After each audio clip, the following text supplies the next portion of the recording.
Massive Steelers updates, including playoff clinching scenarios for this week, key players down the stretch for this 3-game and 11-day gauntlet, and new injuries popping up on the injury report for the Steelers, including some key players. We will get to all of that content and more today on Steelers Digest. My name is Remington Kuhn. First, if you haven't already subscribed to the channel, please hit that sub button for more content about your favorite team. The Steelers Nation needs you to subscribe to Steelers Digest, and we will get you all of the latest rumors, news, and content about your Pittsburgh Steelers. But welcome to the show today. We're going to start by talking about the Steelers playoff clinching scenarios. This is a key thing going into the weekend in Philadelphia, the Battle of Pennsylvania, but more importantly, the Steelers are playing for a playoff spot, something we did not think would be possible this early in the season, week 15, and we're already playing for a playoff spot. I mentioned in last video, and if you haven't watched that, go back and watch it, about the Steelers winning the division if they can beat Baltimore next week, but the path in front of them gets a little bit easier if they're already in a playoff spot before they have to play those Purple Birds from Baltimore. So this weekend's game becomes that much more important, knowing that the Steelers could make the playoffs if they can win the game against the Eagles. And let's show you the actual odds of making the playoffs as of right now, heading into week 15. The Chiefs, obviously 100% chance to make the playoffs. They already clinched, and the Bills already clinched the playoffs and their division. But the Steelers, if they win, 100% chance. They're already hovering over 99% because some crazy things would have to happen for the Pittsburgh Steelers not to be in the playoffs this year as well as they played. But regardless, playoff clinching scenario this week makes the game that much bigger against the Philadelphia Eagles. So just something to note about the Steelers clinching scenarios. So moving on to our next topic today, that is offensive line, because they need to win the trench battle against the upcoming teams that the Steelers will play in the next 2 weeks, the Eagles and the Ravens, two of the best teams in the NFL, specifically at running the football. We're talking about Saquon Barkley and Derrick Henry, arguably the two best running backs in the NFL, especially this season, and the Steelers are going to have to hold up their end of the bargain if they're going to beat teams like these. So let's first give credit, before we get to the defensive side of the ball, to the offensive side of the ball. Ben Roethlisberger calls the Steelers O-line unsung heroes of the Steelers' 2024 success, and Big Ben, I could not agree more. The Steelers' offensive line does not get nearly enough credit, keeping Russell Wilson protected, opening up holes for Najee Harris. Just such an important phase of football is winning the trench battle. That gets even more important against teams like the Ravens and the Eagles, where the expectations are heightened and there's more at stake in these huge games against rivals. So just an important thing to note, that the offensive line has played extremely well. Ben Roethlisberger definitely worthy of calling out good offensive line play when he sees it. So we're going to take Big Ben's word for it. As we also look at the defensive side of things, offensive line, defensive line, the two most important things you can have in football is a dominant offensive line and a dominant defensive line. The Steelers already had a dominant defensive line, but the offensive line stepping up, and you see the graphic now about the defensive line. The Steelers' defensive line has been absurd, and we know that just by watching them. Obviously, Cam Hayward, Keanu Benton, the pass rushers like TJ Watt, Alex Highsmith just have been perfect this season, and we can't say enough good things about that defensive line. But even Cam Hayward himself had something to say about Saquon Barkley. So let's look at that.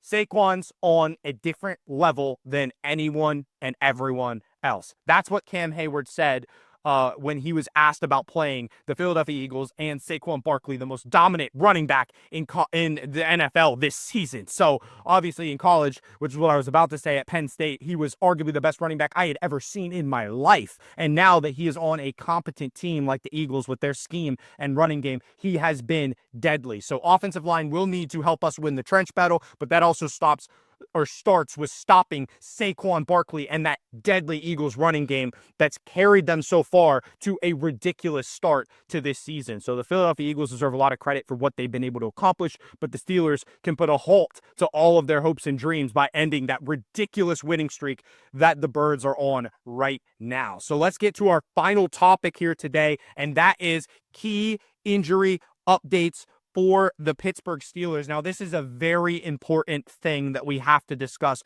because right now the Steelers have a ton of guys popping up on the injury report, and there is no one more important than the player I'm about to talk about next, and that player's name is DeShon Elliott. DeShon Elliott is so good. He has been a key player for the Steelers all season long. He is one of the leading tacklers on the Pittsburgh Steelers. He has been a high energy player out there, just all over the field, flying around, making big plays, making stops, just everything you could ask for from DeShon Elliott. One of the best contracts, and I saw this somewhere, one of the best free agent deals the Steelers have ever signed. I mean, DeShon Elliott has more than delivered based on how much he is making a year. He is playing a lot better than his pay grade so far for the Pittsburgh Steelers. So we definitely have to give him credit where credit is due. And the other injury update that I have for you guys is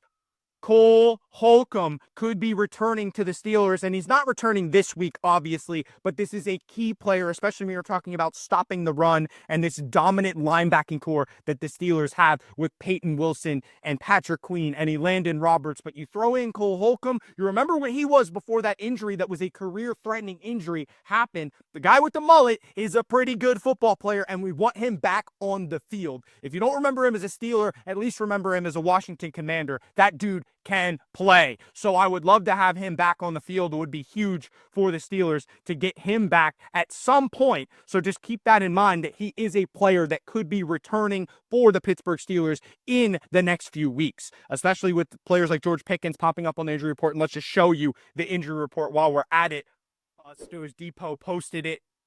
9 players that did not practice on Wednesday, 3 because of injuries. So it's important to note George Pickens and DeShon Elliott, as well as Larry Ogunjobi, being hurt right now. Obviously, we knew Pickens was going to be doubtful heading into this tilt with the Eagles, and that's a big player to be missing. But even then, the Eagles have some of the best corners in the NFL, so I expect Quinyon Mitchell to lock down Mike Williams either way. We're going to need a lot of help from a lot of other players on that offense if we're going to beat a team as dominant as the Philadelphia Eagles. And DeShon Elliott, obviously, just as important of a missing piece for the Steelers, especially how well he has played. And I showed you how well he has played, and we might as well show you again because it's worth mentioning twice how good DeShon Elliott has been. And the stats don't even tell you the full story with DeShon Elliott. This guy's unbelievable for the Steelers. You literally cannot say enough about him. And I'm thinking about featuring him in another video here soon because he deserves it. And I hope he's okay. I hope that injury doesn't plague him too long because we need that guy on the field to pair up with Minkah Fitzpatrick as one of the best safety duos in the National Football League. Thank you guys for watching this episode of Steelers Digest. My name is Remington Kuhn. Again, if you haven't already, please hit that subscribe button and all of your latest Steelers news, rumors, content, analysis. We are going to be shipping that out daily here on Steelers Digest. So hit that sub button and we will see you on the next episode of Steelers Digest. Thank you for watching.